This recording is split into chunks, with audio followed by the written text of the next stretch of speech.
So if you find this sleep story helpful or interesting, then give it a thumbs up, leave any comments that you've got below, and if you aren't already, subscribe to the channel and click the bell icon so you can receive notifications of when future sleep stories go live. I have dozens and dozens of stories already on my channel that you can go and search. I also release new stories every single week, so I hope you enjoy this story. So just take a moment to allow your eyes to close and allow yourself to begin to relax. And as you begin to relax, I don't know whether you'll relax deeper to the sound of my voice or perhaps to the spaces between my words. And as you begin to relax and begin to drift comfortably asleep, I'm just going to tell this sleep meditation in the background. And it's a sleep meditation about finding yourself on holiday. Finding yourself on holiday in a really nice house on a deserted island. And you arrive by seaplane. And then the seaplane will come and pick you up at the end of the holiday. But while you're here alone. You're able to just enjoy your own company. Enjoy this island. You've got the most beautiful beaches, warm sun, palm trees and some other trees dotted around the island.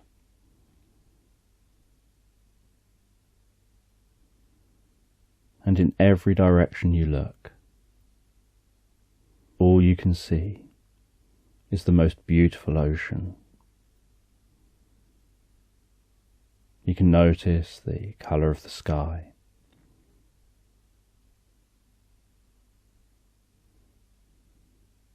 And the island is small enough that you can easily walk slowly around it in a day.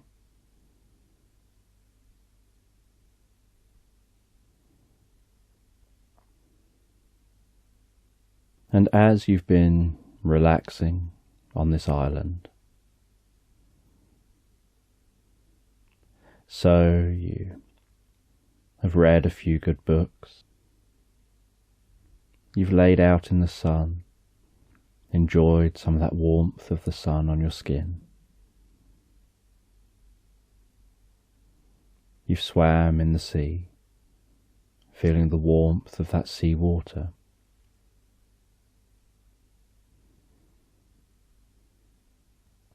And now, a few days in, you find that you've fallen into a routine of what you do at different times of the day. Waking up, perhaps having a drink in the morning, maybe a tea or a coffee, maybe a juice, maybe something else. Getting some fresh air, sitting down for a while, relaxing,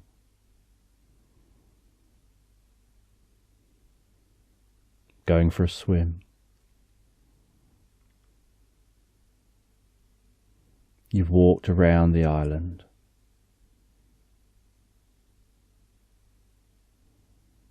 You've walked across the island.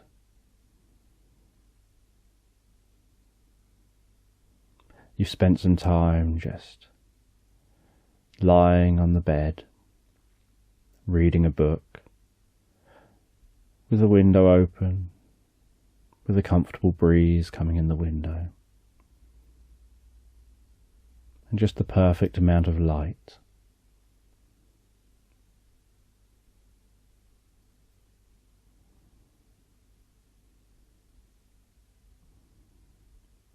And then one day, you're resting on the shore, gazing out to sea, listening to the waves lapping on the shore, watching as they roll in, watching the way the sunlight glistens on those waves as they roll in, noticing some seabirds in the sky, just hovering there, circling overhead.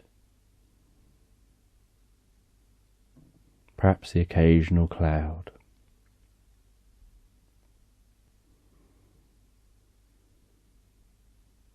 And while you're resting there, enjoying the moment, you notice the sound of footsteps. And you wonder whether it's just in your mind. You've been there alone for so long.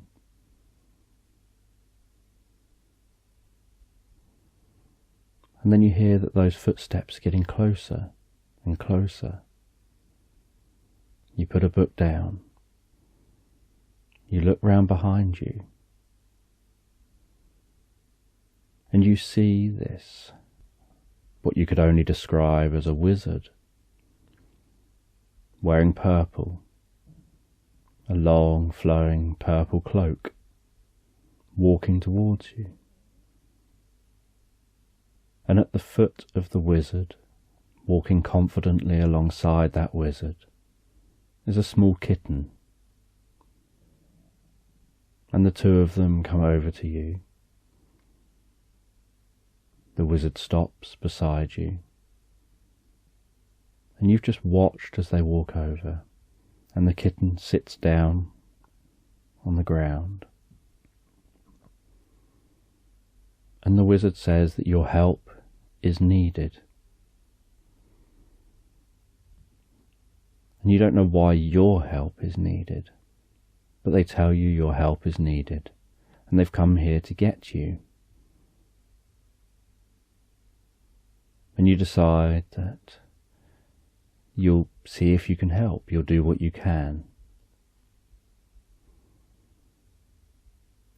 And the wizard says, great, takes their pointy hat off, places it down on the sand,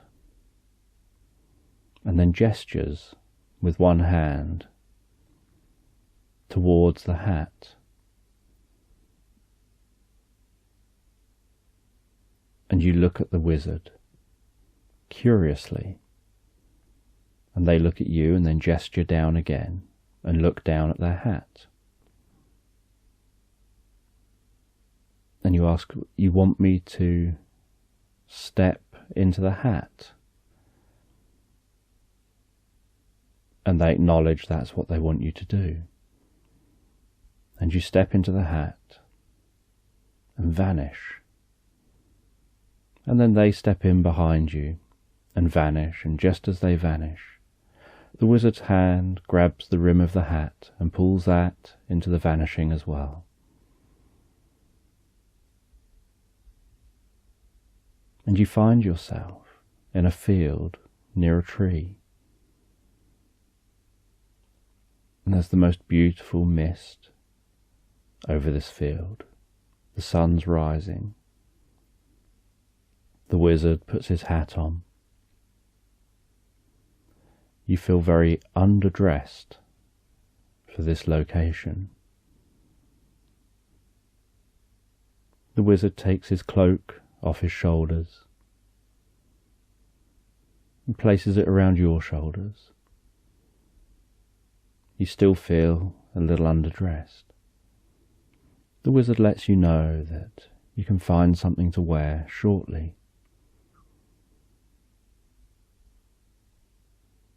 And starts walking out of this field. And the air's cool and calm. And the sky is relatively grey, with just some sun rays shining low in the sky, shining just under that grey cloud.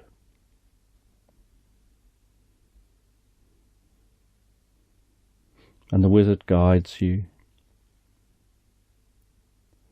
to a cobbled street where a horse and cart are waiting. He opens the door, gestures for you to enter the door of the horse and cart. You enter that door of the cart, sit down on soft velvet seats, noticing the small velvet curtains in the windows of the cart. The wizard leans down, the cat jumps onto his arm, and hanging onto his arm, the wizard lifts his hand up. The cat jumps into the front seat. The wizard climbs up and then starts riding that horse and cart down that cobbled street, down towards a nearby town. And you sit in the back, bouncing around in that cart as it goes over the cobbles, hearing the sound of the wheels, the clippity-clop of the horse's hooves. Still not really knowing what's going on, but enjoying the experience with curiosity. And after a while, the cart stops. You hear the wizard jump down, then open the door. You leave that cart, and you see somewhere to buy some clothes. And the wizard explains that they'll let you have anything you want to wear for free. And they head into the shop with you. And as you enter the shop, you notice that all the clothes that you can see look Victorian. And so you try on different clothes. You find something that's suitable for this colder weather.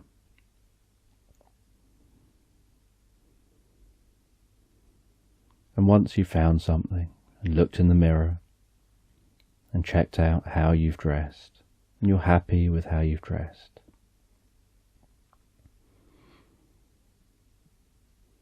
you leave that shop, get back into the cart and continue the journey.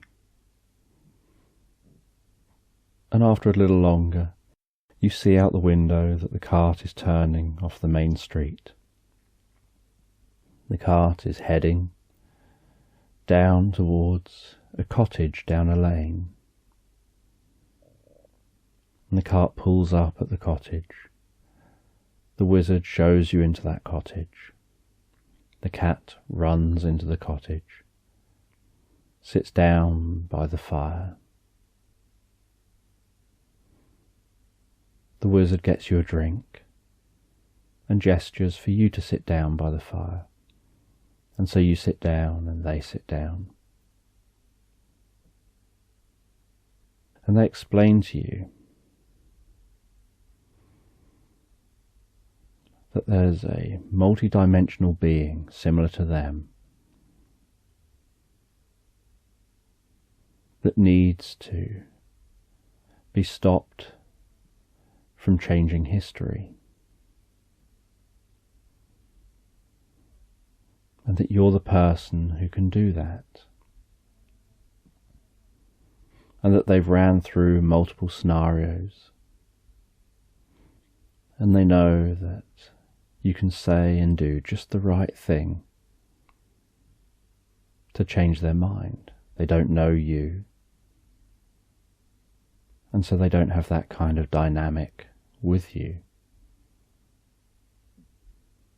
And it needed to be someone who was accepting and curious. Someone that would just come now on the experience. And someone with the right skills.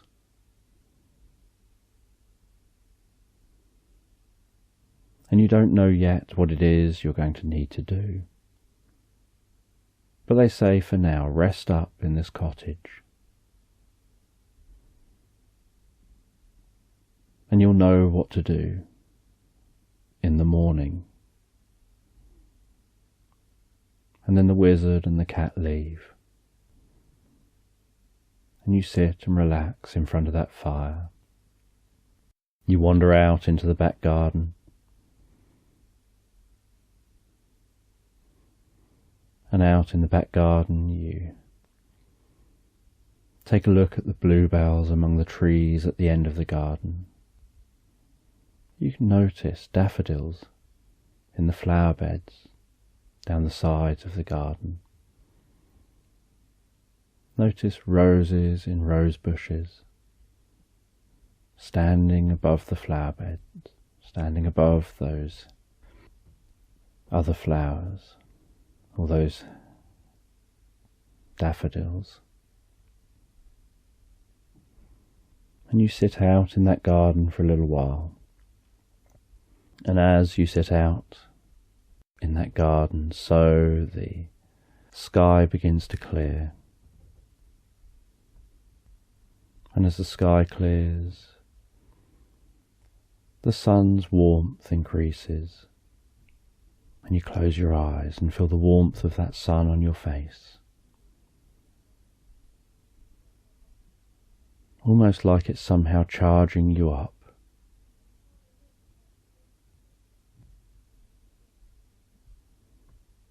And then you head into the cottage. You continue exploring this cottage. You find the bedroom you'll be sleeping in.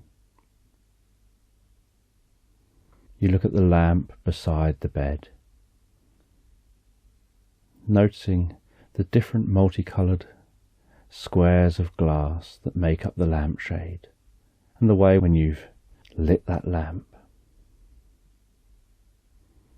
the flickering light dapples through the multicoloured glass, illuminating the room, with that light dancing around the walls, the ceiling, reflecting off of a mirror in the room. And then as the sun sets, so you relax down in that bed, begin to drift and float comfortably and relax to sleep. And while you relax asleep,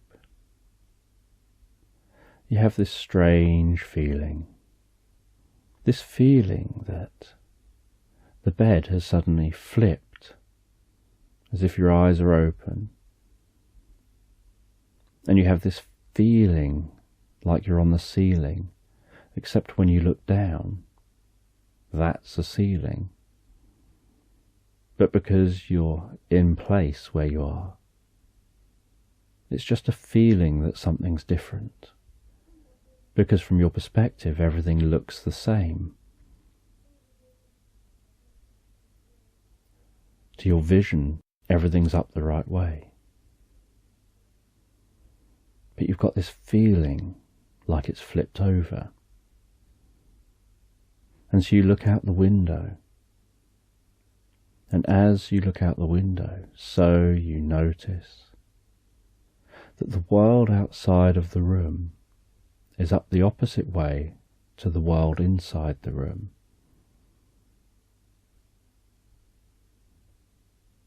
And you walk out of the bedroom.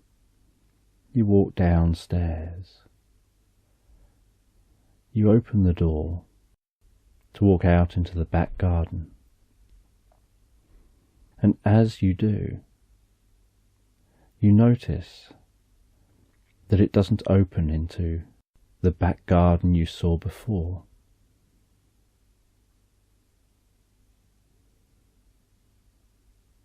It seems to almost open into space. And you have this sense of feeling safe and curious. And you open that door and you walk out and find yourself floating outside that cottage. And with a little push off of the door, you float away from the cottage.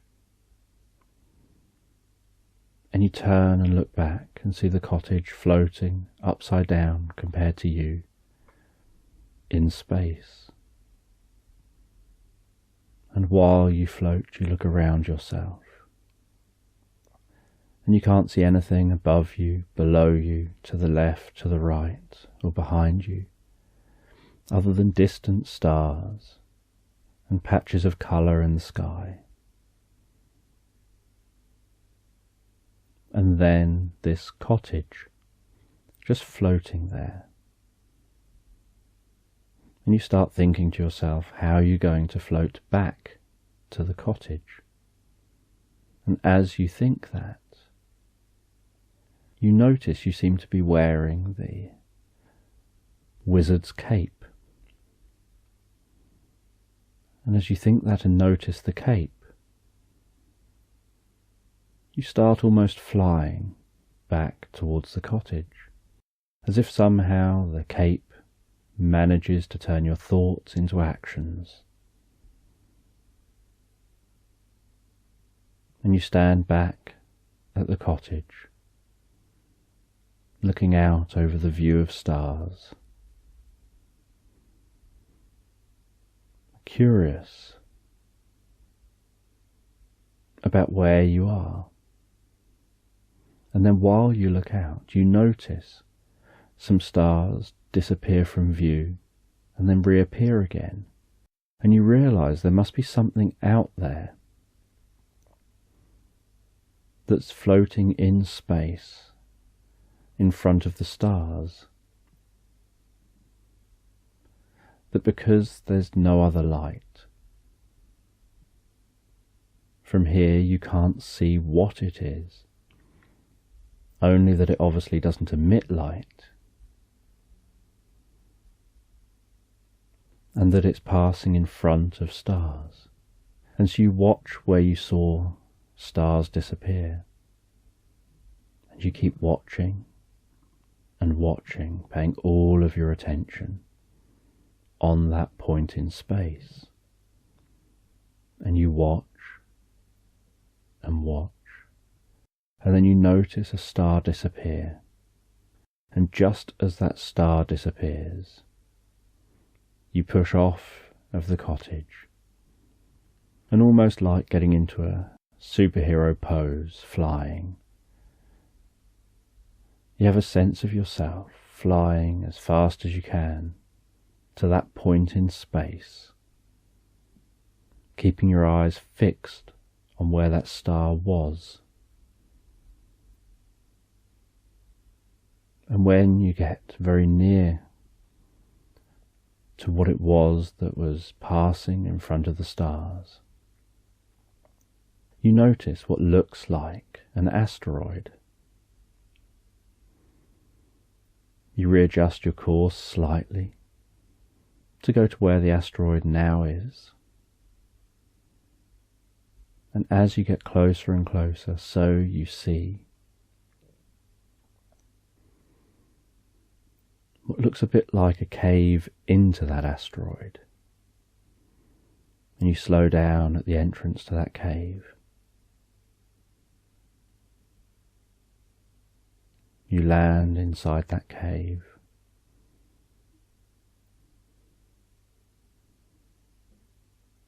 You realize that there's not enough gravity inside the cave for you to walk. And so again, you think about having enough gravity to walk. And as you think that, so you find that the cape enables that. The cape enables you to feel a sense like gravity as you walk into that cave.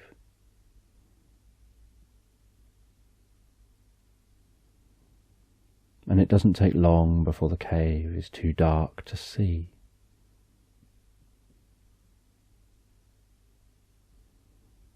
And you hold a hand out in front of you you turn your palm upwards.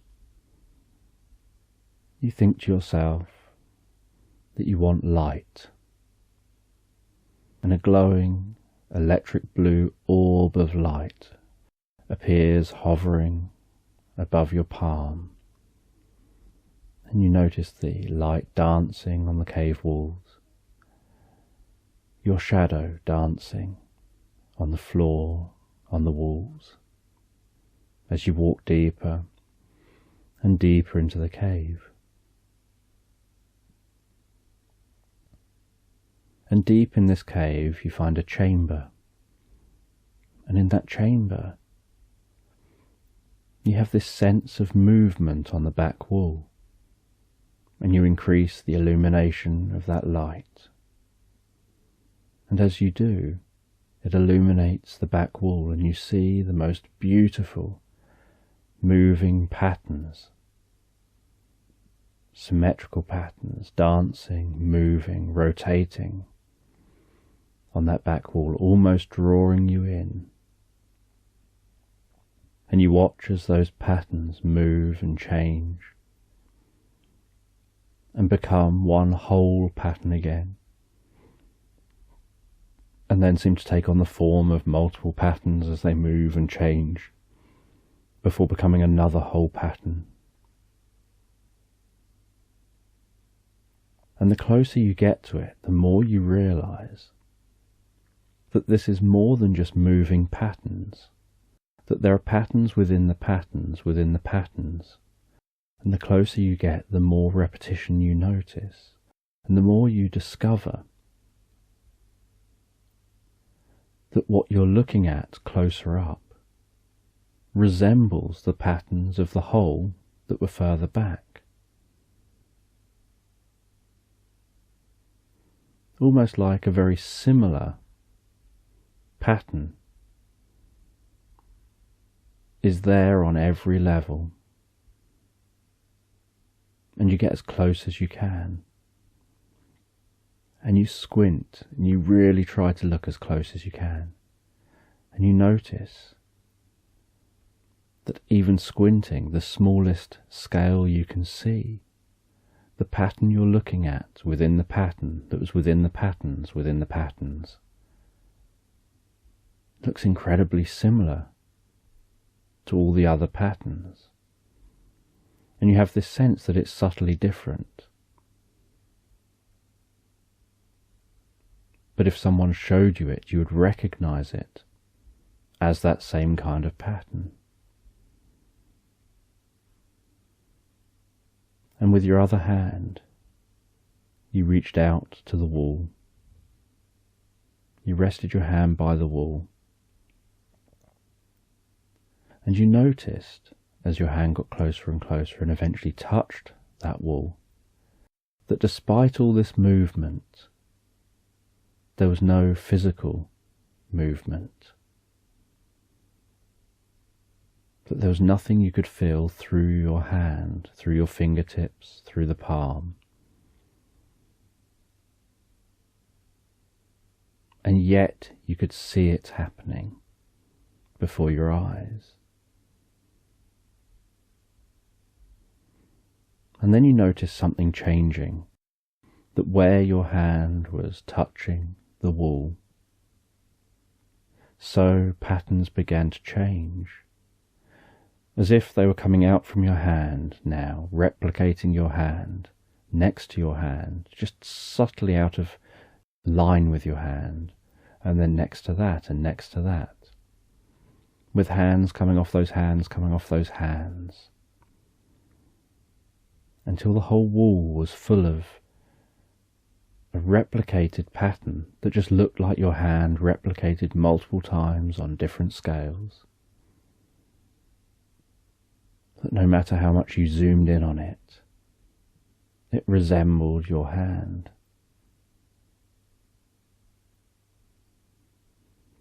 And you had this sense almost like if you're standing between two mirrors,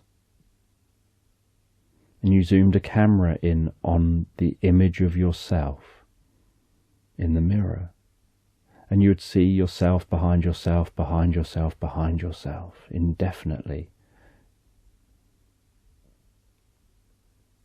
And as you zoom out, you'd continue to see that fluctuation and moving of yourself behind yourself, behind yourself. And you found this incredibly fascinating. Somehow, this wall seemed to turn things into patterns in a way you can't explain. And that the patterns seem to move. There seems to be some kind of energy here. And then you hear a bird tweeting and hear something fluttering around. And then find a little yellow bird that lands on your shoulder and starts tweeting in your direction, almost tweeting into your ear. And you have this sense like it's trying to communicate something to you.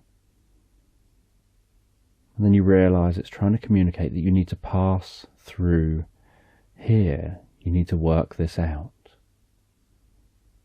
And so you focus on your hand and you look at how the pattern evolves from your hand, how it moves from your hand.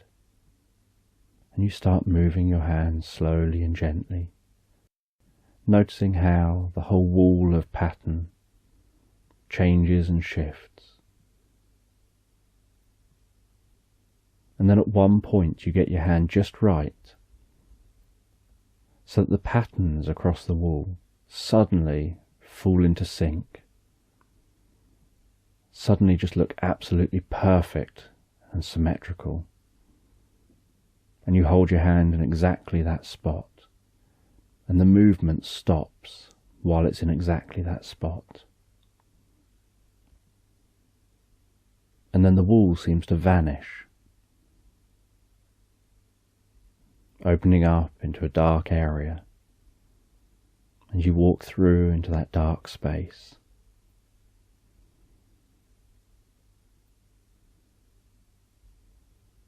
And in this dark space, you brighten that light in the other hand, and you keep brightening it and brightening it.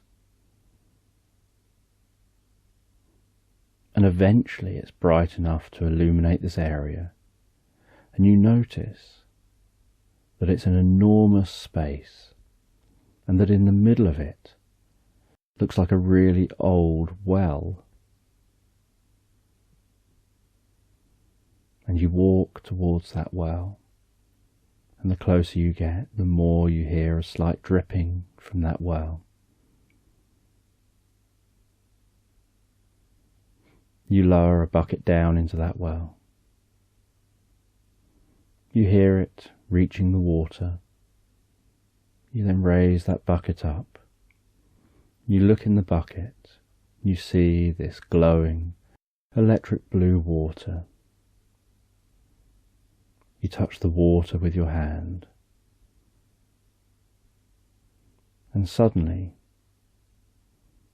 this whole space, almost like someone's painting in this space, in some kind of wavy painting, transforms into a vast meadow, where you quickly hear bird sounds appearing. Feel the breeze on your face. Notice that town all the way down there. Notice that this is the meadow that you were in when you first arrived near that town. That you're up in the same field. Only now the weather's better. The sun's bright. It's like the most beautiful summer's day.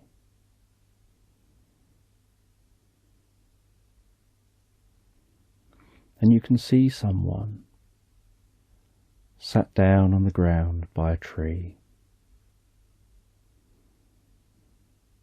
You head over to that person by the tree,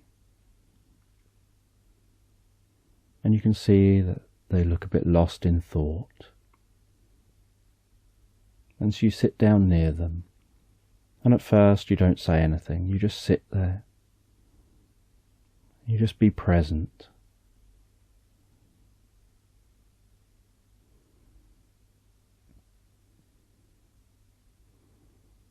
And then after a little while of just being present, you see them beginning to come back to the here and now, and see them beginning to move slightly, and then open their eyes, and they gaze over towards you. And they're not startled to see you there. They were aware you were there, they just weren't paying you attention. You were just something that was part of their environment around them, while they're off elsewhere in their mind.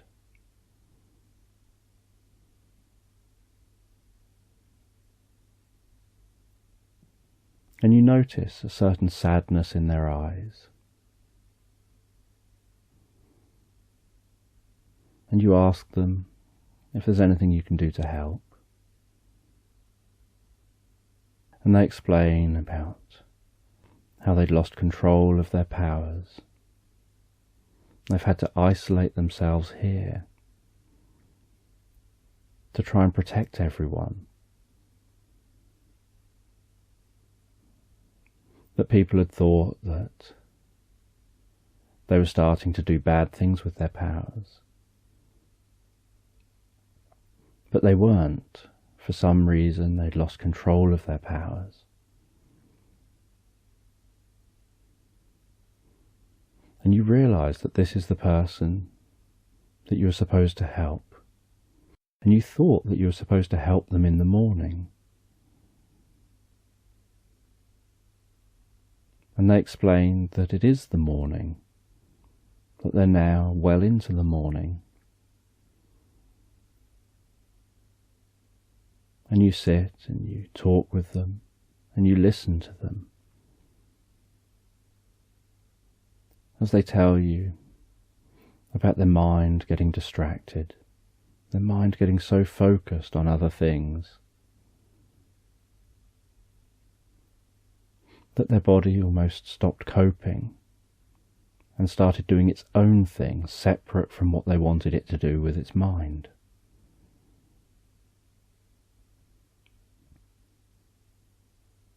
And you know that one thing that you've got experience of is being able to focus the mind on comfort, on curiosity, being able to drift where you want to drift. And so you say that you'll help them to achieve control with their mind and body. So you ask them to close their eyes, take a few deep breaths, and begin to relax. And as they begin to relax, you're just going to count from 10 down to 1. On each count, they can just go 1/10 of the way deeper into a comfortable and focused state of mind. That'll help them to begin to gain back control of your mind and body.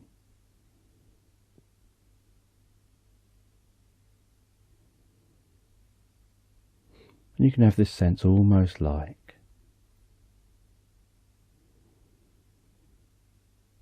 the tree that you're next to opens up and you discover a doorway and some steps, and you follow those steps down deeper under that tree. As you follow the counting down deeper and more relaxed inside your mind, as you learn to focus on being in the here and now, being in the moment.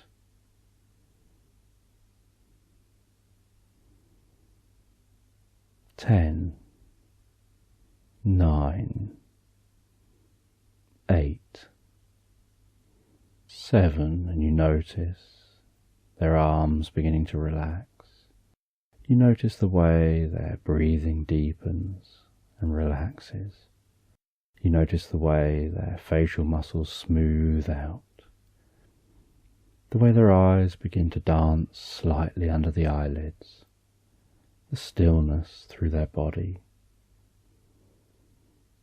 That sense that their arms are getting heavier and looser and limper. 6, 5, 4, 3, 2, 1. Finding yourself at the bottom of those stairs. As you walk into a room and you see a chair, and as you rest into that chair, so you notice yourself begin to drift inside deeper. And while you drift inside deeper, so it's a bit like you find yourself in a virtual reality machine, where your body is here in this chair, still, calm, relaxed, and your mind is elsewhere, focusing on curiosity, inner healing, and working through those areas you need to work through. And so you guide them through an experience of inner work, inner healing. And you can see them sat in front of that tree. You can see signs they're following along, drifting deeper, healing themselves. And they experience that experience of being in that chair and their mind wandering off onto fantastical and sometimes unusual experiences that they accept and follow with intense curiosity, knowing each experience is deepening and healing themselves through their mind and body, making all the necessary changes.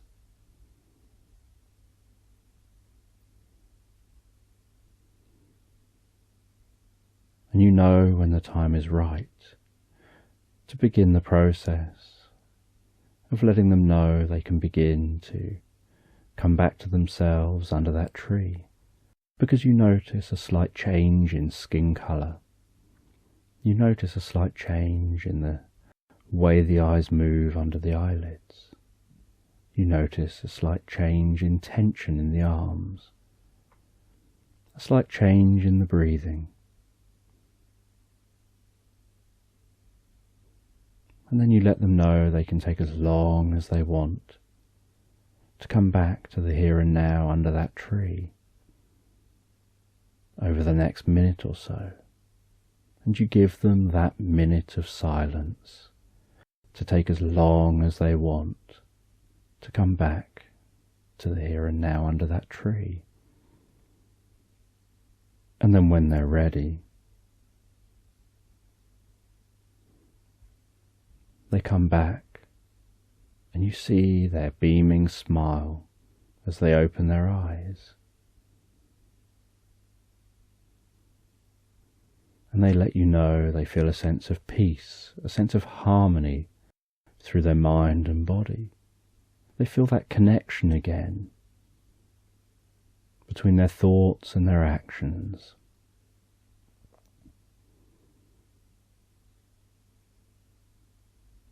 And they share with you the healing they experienced. And they thank you for your kindness, your compassion, the time you have given them, for your support, for your willingness to share your knowledge with others.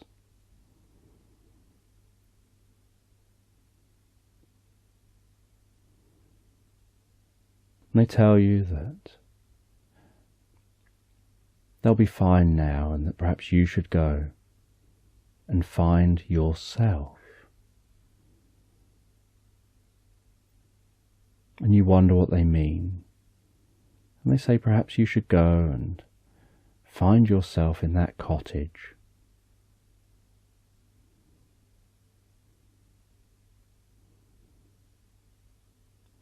And so you take a leisurely stroll out of the meadow. You follow that cobbled street on foot. You see people milling around in the town. You walk past the shops. You walk past a market. You see a curious person selling potatoes in the market. You head down a side street. You find your way to that lane.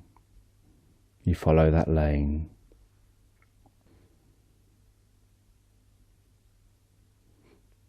You see different birds flying in the sky. You see what looks like deer in the fields, and then realize that it seems like the front end of them are humans, and they're just having a gathering and a chat. And you notice sparkling coming from that direction. And you think you see other things over there as well. And then you hear a pheasant and watch as it flies up into the sky, noisily flapping its wings. You arrive at the cottage. You enter the cottage, you head up to the bedroom. And at the bedroom, you're surprised to see yourself lying on that bed, looking so calm, so relaxed, so peaceful. And you're curious because you feel like you are you, and yet you can see that you there. And you don't want to disturb them. You feel almost like it would be bad to disturb that you sleeping there. But you gently reach down to touch your head, just to check, and you notice that your hand goes through that you there. And you realize that that is really you, and you are a projection of you, almost like an astral projection, or a projection of your consciousness. And so you rest down on the bed. You sit in line with where you're lying. You rest yourself back and you lie yourself down inside yourself. And you feel a slight bit of movement as you settle into your body. And you feel so peaceful and calm and relaxed. And as you do, you notice yourself waking up and feeling like it's morning, and being aware of the experience you've had. And you go downstairs, you make yourself something to eat. You hunt in the cupboards, discovering in the cupboard under the kitchen sink, looks like there's almost a secret world through there. But you decide that you've had enough of secret worlds for now. There's only so many secret worlds you can visit, only so many different dimensions to visit in a day.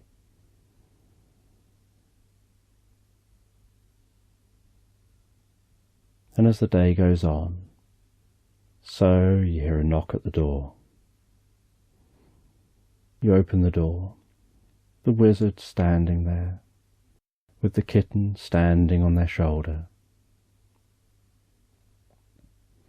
The wizard says it's time to go. You've done what you came here to do.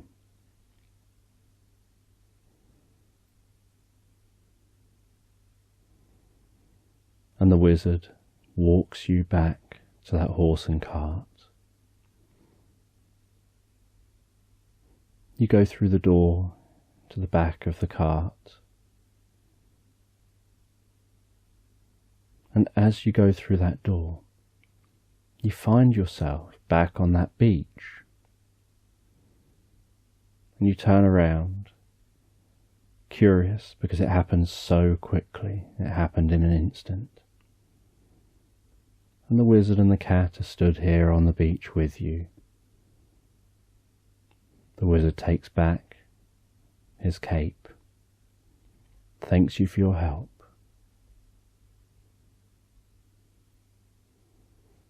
and tells you that no time has passed here on your holiday. And you continue your holiday, enjoying the beach, swimming in the sea. And while swimming in the sea, you notice a giant manta ray, and you dive down and swim peacefully with that ray as it glides through the ocean, the way the sun sparkles down through the water.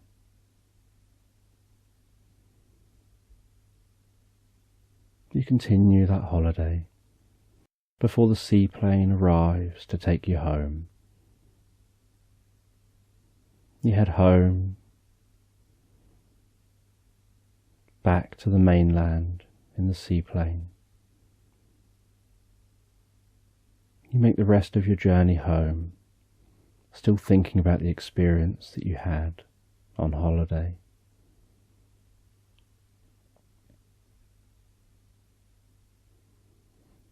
And when you arrive home, let yourself into your property. Pick up the post, put it on the side.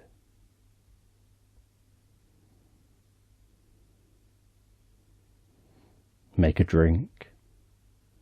Put down your suitcase. You look out into your garden and you see a little yellow bird on a drinking fountain. You recognize it as being the yellow bird from your experience.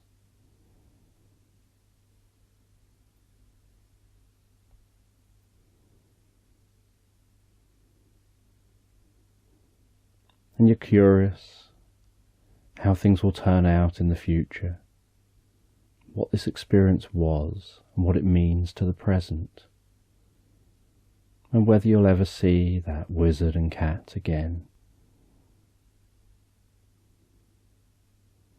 And then that night you sit outside, gazing up at the stars, watching them twinkle in the sky, watching the occasional shooting star, before heading to bed, settling down and drifting and floating so peacefully, so comfortably asleep, sleeping well and deeply, having the most healing, most wonderful sleep through the night.